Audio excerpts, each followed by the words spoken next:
Hello there. This is an astrology forecast for August 2010 for Aries, and this also applies if you have an Aries ascendant. So my Aries, this month is going to be about your relationships and your work. Those are going to be the two big areas of focus. It's where the planets are really pushing their energies. Now, I know for many of you with Aries, either rising, sun or even moon, you're experiencing a great deal of change. That is set to continue. Many of you are going through some real discomfort in these changes, and it's only because you're resisting it. If you will either not push the river and realize it flows by itself, or don't resist these changes too much, don't try to always be in charge and in control of everything.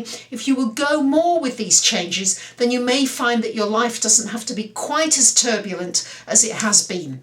So for many of you, you've been experiencing huge change, and the aspects are set for Aries to continue like that for several years to come. Quite a lot of changes coming up, getting you out of your comfort zone, pushing you into new areas. You are by nature a pioneer. You are by nature somebody who needs to explore and push the boundaries. And so what's happening with Uranus in your sign is you are being pushed out of this comfort zone.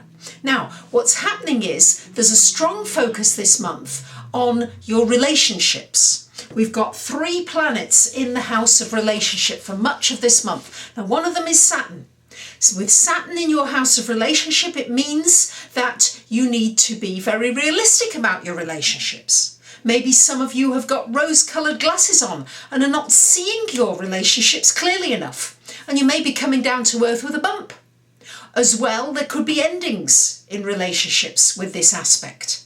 However, we've also got Venus coming into her own sign, Libra, on the 7th of the month. So this is wonderful for those of you that actually want to meet somebody, that really want to meet somebody new and somebody who you're very attracted to and you get along well with. And we've got Mars all month in that house of relationship as well for you. So it's a good time for those of you who really want to be in a relationship to put some energy out there, to really put some focus on it, because with Venus there, it will soften your energy and make you come across more gentle and more appealing and more attractive. With Saturn there, always be aware to go slowly into your relationships. Tendency, Aries, to whoosh, 1, 2, 3, and your emotions are engaged and you're in the relationship and maybe it's too late. So try to go slowly. I say try because you're probably not going to listen to me anyway, but I'm just saying it for your own good, because with Saturn there, sometimes there can be a bump, an ending or a disappointment with a relationship just because you hadn't gone in slowly enough and really sussed the person out well enough. This also applies in business. For those of you getting into business partnerships and business relationships, it's very important that you have it very clearly laid out, that you've got serious contracts, that lawyers have seen what it is that you want to do. Don't just trust things to fate and to luck, because with Saturn there, you're not going to get that kind of luck. You have to do things properly. We have this month from the 20th, we have Mercury going retrograde again until the 11th of September. So between the 1st and the 19th, try to get anything done that involves communication, that involves a contract, that involves a lease, that involves repairing something, buying something new, upgrading something, doing something with your computer.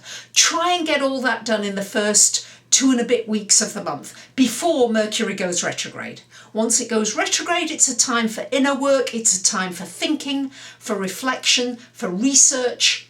Also maybe for completing things that you've already started in the few months beforehand. It's a very good time for completions. Mercury is in Virgo of its own sign, so it should be a good time for communicating, and particularly for you Aries, it's going to be a time to shine a light on your work area. Really good time for those of you looking for work. Put your resumes out there, go for it more seriously. With Mercury there, network. Be prepared to network, be prepared to sell yourself, be prepared to be a little bit more adaptable. But with the 3 planets there for much of the month, this should be a good time to focus on work, also on your health. if you want to start a new regime, if you want to lose some weight, if you want to gain some weight, if you want to start a new exercise program, great time to do it this month. So there you have it, Aries. It's an interesting month, a balance between a focus on your relationships and your work, and also going very much with the flow a little more than many of you have been doing. I must say, I've been overwhelmed by all your questions. I find it very exciting with all the different kinds of questions that you ask me. I get questions that you can ask a question like, what talents are in my chart? Where is my career going? Where does my success lie? There's all kinds of questions you can ask, so keep them coming. No question is too silly or too impossible for me to answer. So if you're interested, please drop me an email, look on my website, and you might want a more in-depth reading, a half hour, an hour's reading, and there's my website for a little bit more information. Thank you for listening, and I wish you a great month. Bye for now.